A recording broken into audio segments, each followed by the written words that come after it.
Өнөөдөр бодитын түүх өгөх гэж байна.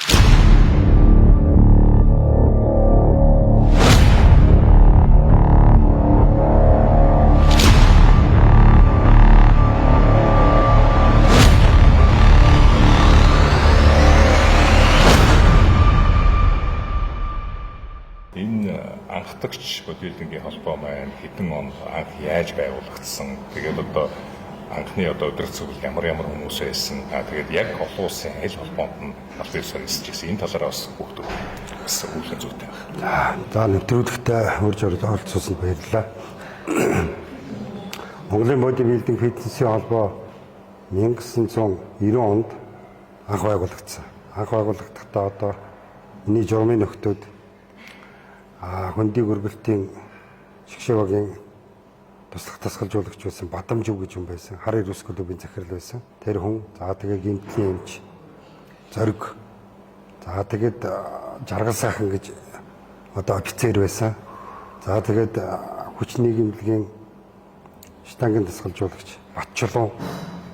За энэ хүмүүсийн оролцоотойгоор бид хэд одоо санаачлаад тэгээд анх хурлаа хийгээд 90 онд анх энэ холбоог үүсгэн байгуулж исэн. Монголын бодлого төрлийн холбоо өөрийнхөө одоо тэмцээний дүрмийг одоо ингээд шинээр одоо хийгээд үүнийгээ спорт ингээд байгуулгаараа батлуулаад энэ одоо анхудаа спортын зэрэгцээ тохиолохоор ийм одоо шинэ үйлдэл орж байгаа манай тэмцээн урд тэмцээнүүдээс илүү ялгаатай болж байна. Анхных нь нэр нь болохоор бэлдэржүүлэх урлаг сонирхчдын холбоо гэж нэртэй байсан. Бэлдэрж.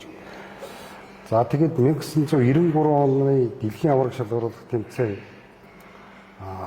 Солонгосын Сеул хотод болсон. Тэрэнд Монголоос анх удаага тамирчнаар би өөрөө яваад за нарийн бичгийн дараа жаргал сайхан тэр хамт явж ирсэн. За энэ 93 онд анх дэлхийн аварга шалгаруулах тэмцээн Мистер Юниверсит орсноороо Монголын бодибилдингийн холбоо анх одоо IBB холбооны албан ёсны гишүүнээр хэлсэн байдаг. За энтэйгээ давхцаад Монголын үндэсний олимпийн орооны гишүүнчлэлтэй бас болсон байдаг. За тэгээ энэс хойш IBB-гийн тэмцээнд бол манай холбоо бол банк тогтмол орж ирсэн. Азийн холбоо нь болохоор ABBF гэдэг холбоонд харьяалагдж явсан. За тэгээд 2009 онд одоо дэлхийн холбооны одоо удирдлагуудын зөрчилдөөнөөс болоод хоёр холбоо одоо ингээд тусгаарлагдсан байна. За тэгэхээр манай холбоо болохоор ABBF буюу хуучин одоо Азийн хуучин холбоогоо дагаж үлдсэн. За тэгээд шинээр WBPF гэдэг холбоог дэлхийн холбоо байгуулсан. За ингээд дотроо бол дотооддоо бол бид нэр салахгүй хамтдаа яг энэ ер нь гадаад руу бол нэг 2-3 жилдээ тэмцээнд ороод ч яах вэ? Дотооддоо сайхан ингээд спортоо хөгжүүлээ. Ойр зургийн одоо энэ Орос хятад руу тэмцээнд ороод явъя гэдэг ингээд хурлаас тийм уг нь санал гарсан. Харамсалтай дэмжигдээгүй. За ингээд хоёр салсан байдаг. Тэгээ манай холбоо бол одоо ABBF-ийн тэмцээнд бол ерөөсөө 93 оноос хойш анх гишүүнчлэлтэй болсноос хойш одоо хүртэл ингээд Орос хэвээрээ байгаа. Азийн холбоонд хуучин холбоонд. За нөгөө холбоо маань бол 2009 онд бол тусдаа гараад IBB холбоог дагаж гарсан байдаг. Ийм төвхтэй юм байна.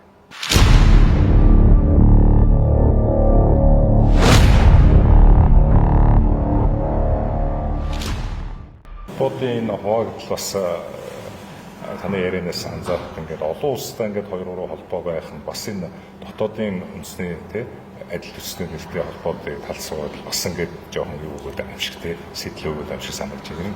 Яагаад ингээд нөгөө нэг байсан холбоо ингээд хоёр. Энэ одоо хүмүүсээ амбицлах гэж би бодод шүү дээ. Энэ спортч чинь анх одоо 90 онд яг ардчил гараад зах зээлийн одоо нийгэм шилжиж явах юм шилжилтийн юм хүнд хэцүү үед энэ спортыг анх байгууллаа шүү дээ. Тухайн үед бол мэдээлэл байхгүй. Яг одоо коммунист нийгмээс одоо чөлөөт зах зээлийн нийгэм рүү шилжиж ирсэн ийм үед бол үнэхээр хэцүү байсан шүү дээ. Дэлхийн одоо капиталист гэж байгаа улс орнууд бол энэ спорт бол бүр өндөр аваад хөгжсөн байсан. Орос одоо энэ социалист гэж байгаа гэжсэн социалист лагерын орнууд бол энэ чинь тодорхой хэмжээр хаалттай байлаа шүү дээ. Ялангуяа Орос ч гэсэн юм. Тэгэхээр Монголд бол одоо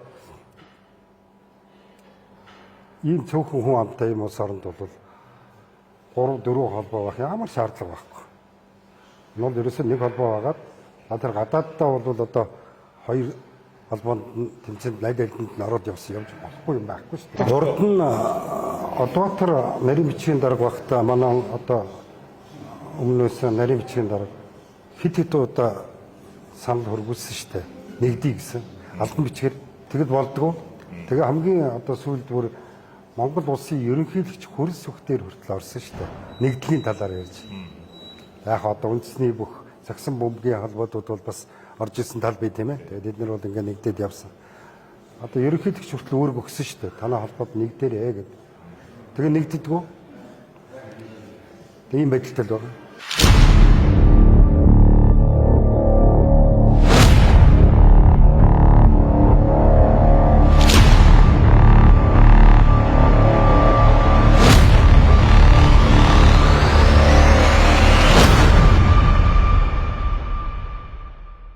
Үндэсний олимпиароо одоо анхдагч холбоо гишүүн явсаар ирсэн. Дараа нь ингээд гишүүнчил одоо байхгүй болсон. Энэ яагаад гишүүнчил байхгүй болчих вэ? Анхдагч одоо анх суурийг ингээд 90 онд тавьсан. Одоо үндэсний олимпиароо гишүүн холбоо байсан шүү дээ. Тэгээ одоо сүүлд нь олимпиароо ингээд нэг спортын төрлөөр олон ижил төсний нэртэй холбоод ингээд гараад ирэнгүүт та нар нэгчээд иргээд өөрсдөөсөө зайлуулдаг. Энэ ч болон дөрмөр юм уу зогсож болох асуудал тийм.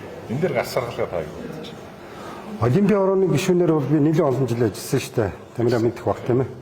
Тэгээд Олимпийн хороонд бол манай холбоо бол харьяалагдаад яг одоо 93 оноос хойш явсан байна шүү дээ. Дэлхийн холбооны нэгдлийн асуудал дээр би бол бас хэрэглэгээ байна л гэж хараад байна. Өмнө нь одоо хэвлэлийн багварлал одоо тэр хэрэглэгээр чигээр багт хийжсэн. Одоо бичлээд явж байна. За Монголын олимпийн бизнесийн нэгдсэн холбооны ерөнхийлөгч Гамбатын хувьд бол одоо бид нэр уулзсан тийм уулзаад ингээд ерөнхийдөө аман байдлаар одоо нэгдэж нийлэхэд зүйтэй юм аа. Тодорхой хугацаанд санамж ч юм уу гэрээ хийгээд тодорхой хугацаанд хамтарч ажиллаад одоо Монгол улсаа болж байгаа гадаад оролцох бүх тэмцээндээ яг хоёр холбоо хамт тэмцэхтэй тийм хулгай шийдвэрийг гаргаад өдөртсөн бүрэлдэхүүн шийдвэр гаргаад ийм боломж уул нь харагдаад тэгээд тодорхой хугацааны дараа одоо яг л нэг тэгээд хогийн дарга нийлнэ. Тэгээд Бацар багшийн хувьд одоо энэ одоо нэгдэл нийлт ингээд бидний том зураг хараад яриад байна шүү дээ. Энэ дээр бас гэрлэгтэй зүйл ханд бас бодогчлаа баг. Тэгээ олон жил та энэ холбоог үүсгэн байгууллаа. Одоо яг 93 онд би анх дэлхийн аварга шалралт тэмцээнд орж явах үед бол үнэхээр ёстой нэг шинэко байлаа шүү дээ. Монгол бол дэлхийн аварга. Дэлхийн аваргаас одоо медаль авна гэдэг юм мөн ч хол байна гэж би бодсон гоё. Яг үнэ. Одоо тэр тэмцээнд 93-ны дэлхийн аварга шалралт тэмцээнд одоо энэ бодибилдинг үеийн хаан гэж нэрлэгдээд байгаа Рони Колеман орж илаа. Одоо Роланд Чарлак гэдэг мэрэгжлийн тамирчин, Гүнтер Шлиркамп гэдэг жинхэнэ аваргууд тэнд орж илаа шүү дээ. Тэгээ одоо жинхэнэ англи нь бол одоо ерөөсөө 65, 70, 80, 90 нэмэх хэрэгсэн 5 ангилалтай байсан шүү дээ. Тэгээ нэг жинд бол нэг 50 хэдэн хүн зогсдог юм байсан байхгүй. Тэгсэн чинь одоо өнөөдөр харалт энэ чинь одоо тэгэхэд манайх энэ жил дэлхийн хүнд чинь ингээд дэлхийн аваргыг хүртэл авлаа шүү дээ. Азийн министрийг авлаа.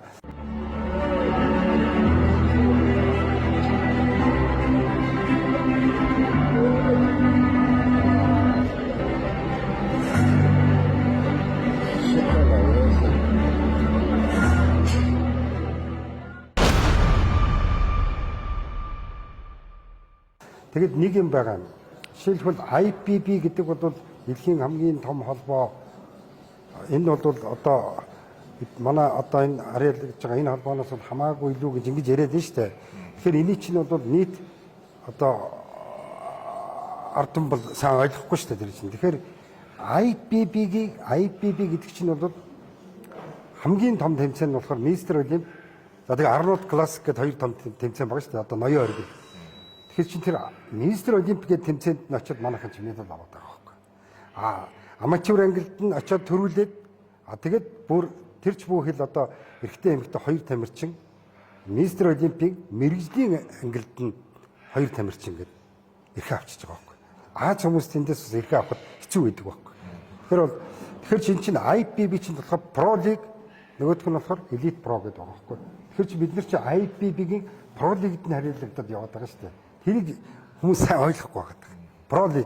Про лигийн тамирчид манайх бол зөндөө олон тамирчид Мистер Олимпиас медаль авлаа шүү дээ. Арнольд Класкас ч гэсэн. Одоо манай дөрж бол 2 удаа төрүүлсэн. Мистер Олимпиад бол 2-3 медаль авлаа шүү. 2 төрүүлээд 1 мөнгөн медаль авсан. Жишээлбэл юм байна. Тэгэхээр энэ бол нэгдэх баха. Би бол нэг удахгүй байх гэж бодож байна. Энэ хоёр холбооны удирдлагатай би спортын зөвлөлтийн сэтгүүлчийн ингээд байр сууриа солилцоод энэ хүүхдүүгээр ингээд нэвтрүүлэг хийя гэдэг ингээд эхлүүлж байгаа. Тэгэхээр таны хувьд бол одоо 94 онд анх Монголын нийслэл тэнцвэрийн үндсэн телевизээр шууд дамжуулсан. 96 оноос эхлээд одоо тойрнолж. Одоо манай одоо студийн онд жишээ 2007 онд 14-5 жилийн бүгчлэг байвал. Тэгээд энэ түүхийг ингээд авч үлдээ гэдэг. Ингээд соврал нэвтрүүлэг хийя. Тэгээд дундуур нь одоо хэмсэний тамирчны түүх, тэгээд энэ спортын хөгжил давхар явж саяны ярьдаг энэ холбоонд ийсэн те одоо салсан асуудал хүртэл чиний спортын нэг хэсэг байхгүй. Тэгээд энэ тал дээр ямар бодлоо. Би бол бас маш олон хүрэх байх. Яг бодибилдинг фитнесийн хувьд бол энэ цуврал нэвтрүүлэг нэлээд үр дүнтэй болох болов гэж харж байна. Энэ бол маш үр дүнтэй байна. Яг гэвэл эн чинь Монголын бодибилдингийн түүхээр ганц Батсуур биш шүү дээ. Эн чинь надтай хамт мөр зэрэгцээд нэг байгуулагдаад одоо зарим нь Тэнгэрийн орондоо явцсан ч хүмүүс байна, тийм ээ. Тэгээд эдэн ч хүмүүс байгаа. Тэгээд тэдний маань яг л бүх хүмүүсийн хамтын хөдөлмөрийн үр дүн өнөөдөр Монголын бодибилдингийн холбоо өдий зэрэгт ингээд Мистер Олимпиас медаль авдаг болчихсон, дэлхийгээс медаль авдаг болчихсон. Энд чинь үе үеийн бүх одоо багш дасгалжуулагч тамирчид бүгднгийнх нь хүч хөдөлмөр явж байгаа байхгүй. Бодит дуртай хайртай бүх хүмүүсийн ашиг сонирхол шүү дээ.